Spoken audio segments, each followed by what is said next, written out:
Atenção para o que vem a seguir. Essa entrevista foi concedida ao jornal Estadão pelo ex-ministro do Supremo Tribunal Federal, Marco Aurélio Mello. Assista cada palavra com atenção.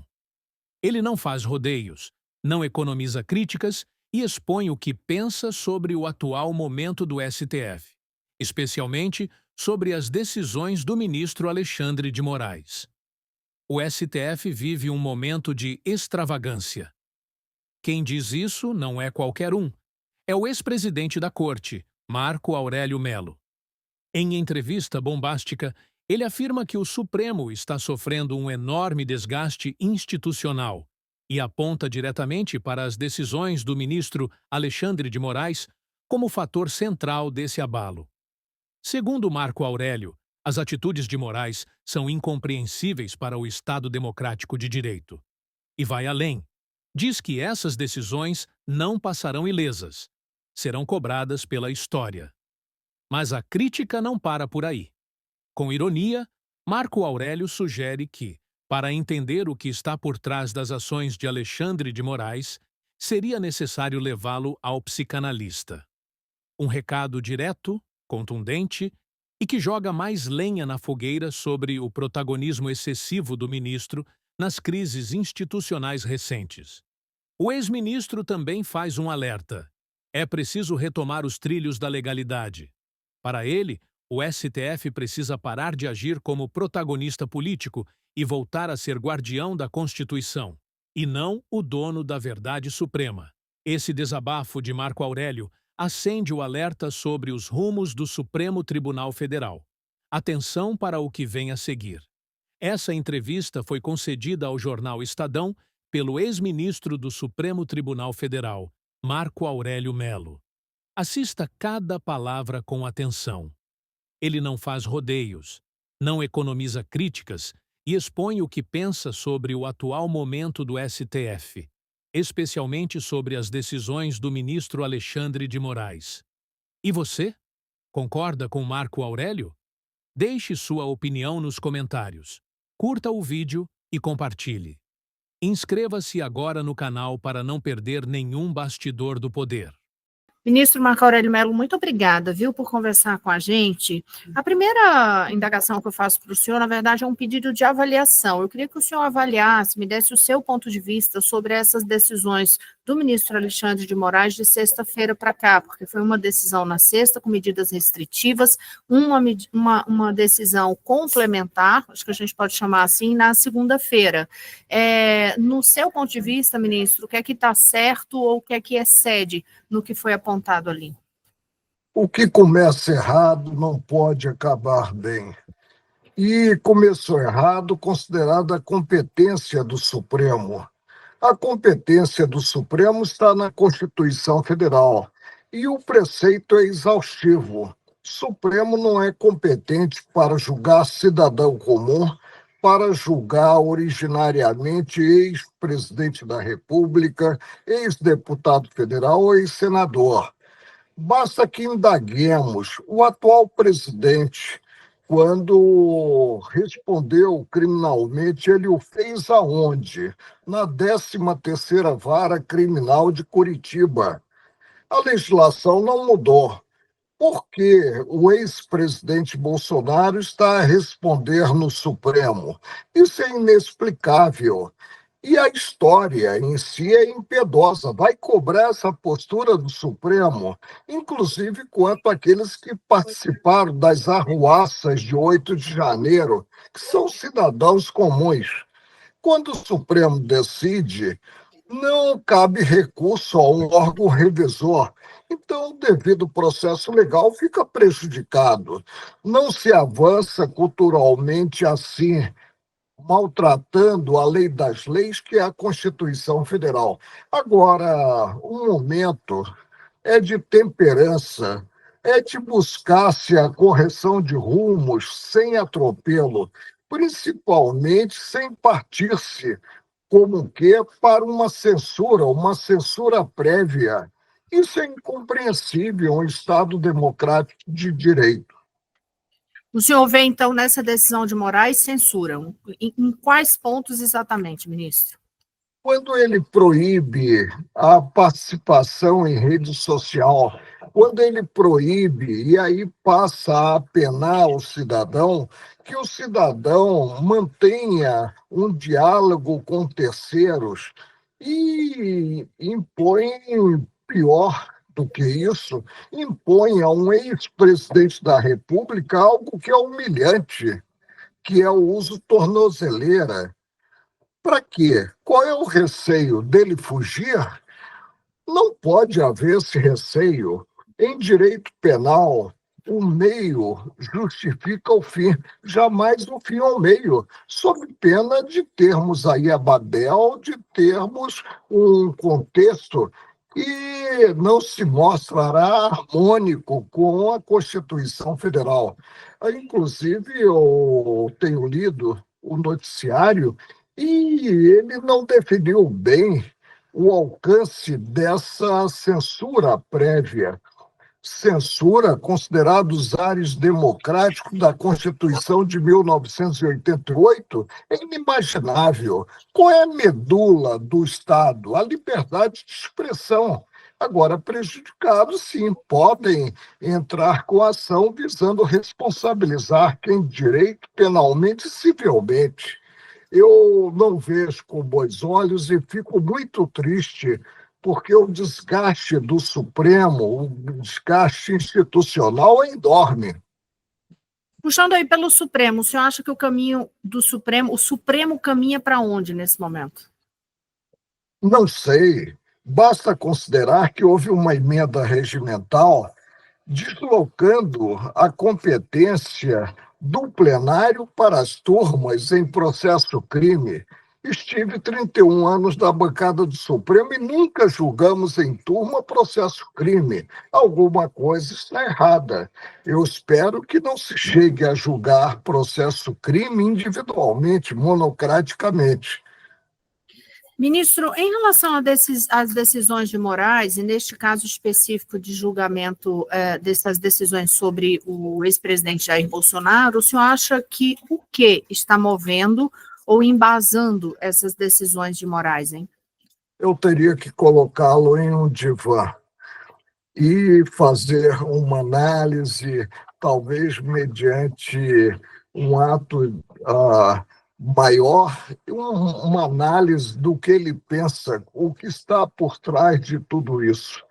O que eu digo é que essa atuação alargada do Supremo e uma atuação tão incisiva implica desgaste para a instituição. Eu vou fazer uma pergunta, indagando a uma pessoa do povo: você gostaria de ser julgado hoje pelo Supremo? A resposta vai ser negativa.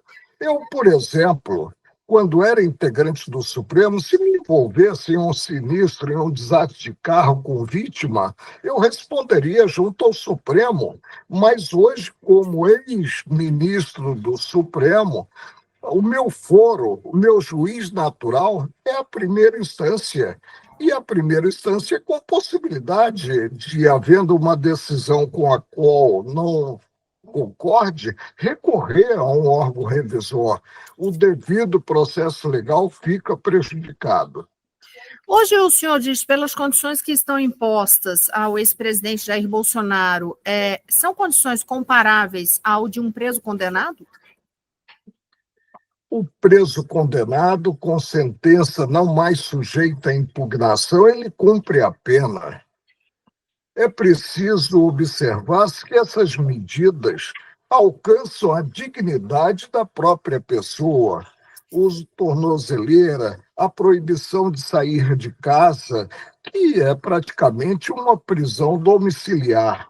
Vamos observar a ordem natural, que é apurar para selar da culpa no processo crime, exercido o direito de defesa, chegasse à execução do pronunciamento judicial definitivo. E não há esse pronunciamento por enquanto.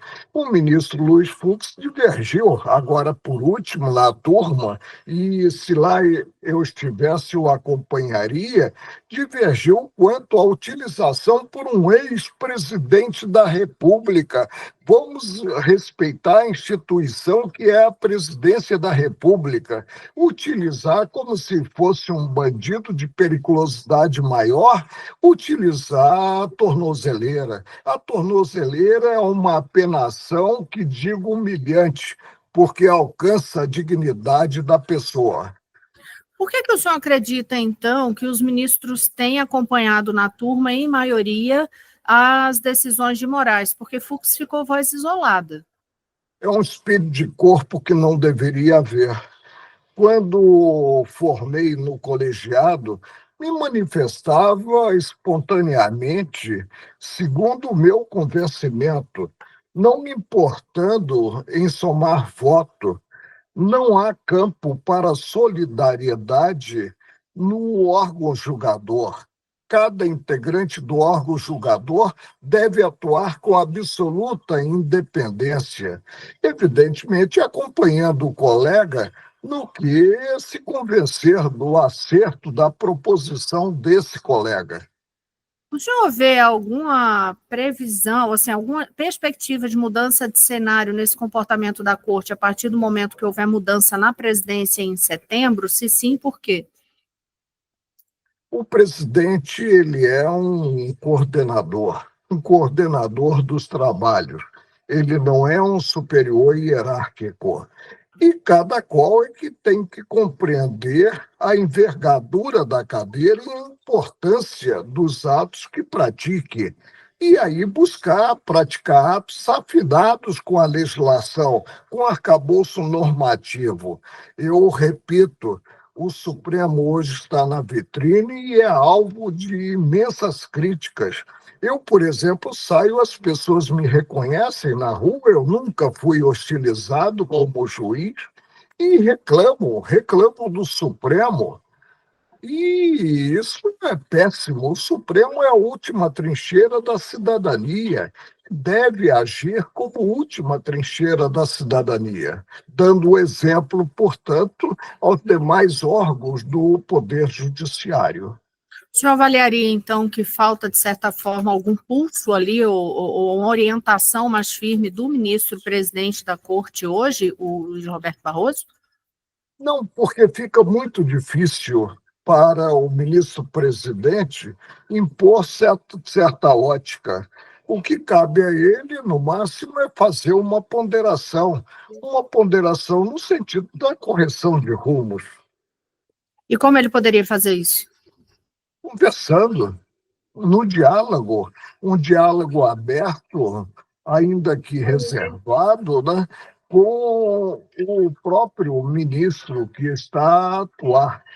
Hoje, e ele ficou como relator de todos os casos que tenham alguma ligação com aquele inquérito inicial, que eu rotulei como inquérito do fim do mundo, tudo vai para ele, ministro, ele é o relator de todos os casos. Isso não é bom quando se deixa de observar o critério democrático, que é o critério da distribuição. Voltando à questão das decisões sobre Jair Bolsonaro, o senhor enxerga nessas medidas de Moraes uma tentativa de banimento da imagem do ex-presidente? Não, eu não posso. Por que banimento? Agora mesmo se potencializou muito a fala do presidente Trump. E uma fala como governante que não visou proteger a família Bolsonaro. A família Bolsonaro não tem, junto à presidência dos Estados Unidos, esse prestígio todo, a ponto de o próprio governo interferir ou tentar interferir numa atuação do país irmão.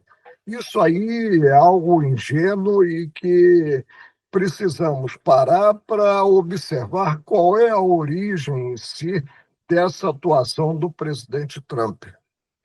Mas eu vou insistir nessa questão do banimento, porque uma das reclamações que tem sido feitas pelos apoiadores de Jair Bolsonaro é o fato de ele não poder dar entrevista, não poder usar as redes, e essa extensão dessas medidas cautelares ir para terceiros, deixando dúvidas, inclusive, até quem que poderia ou não, se poderia usar alguma entrevista antiga de Bolsonaro, se pode usar alguma imagem antiga. Existe dúvida em relação a isso, Eu inclusive. só espero que essa postura não acabe intimidando a grande imprensa e gere aí um cerceio e gere consequências inimagináveis. Não se coaduna com o Estado Democrático de Direito o que vem ocorrendo. Nós não tivemos isso sequer quando vivenciamos o regime de exceção, que foi o regime militar. Se não se viveu isso nem no estado de exceção, o senhor classificaria o atual estado como o quê, ministro? Eu vejo como uma extravagância que vem se verificando no âmbito da Corte Maior do país, que é o Supremo. E é preciso que volte a Corte a atuar como colegiado e, preferencialmente, no plenário, com as 11 cadeiras ocupadas, e que cada qual se pronuncie com absoluta independência. Isso é que se espera. O senhor já disse que para poder entender as decisões de Moraes precisaria levá-lo ao divã. De toda forma, o senhor consegue perceber, ou de que forma o senhor percebe, por exemplo, se há algum impacto emocional nas decisões dele, já que ele é um dos principais alvos dos bolsonaristas? Olha, Rosiane, eu não queria estar na pele do ministro Alexandre de Moraes. E não consegue sair, estar em um lugar público, a não ser com um contingente de seguranças. Quando isso se verifica, algo está errado.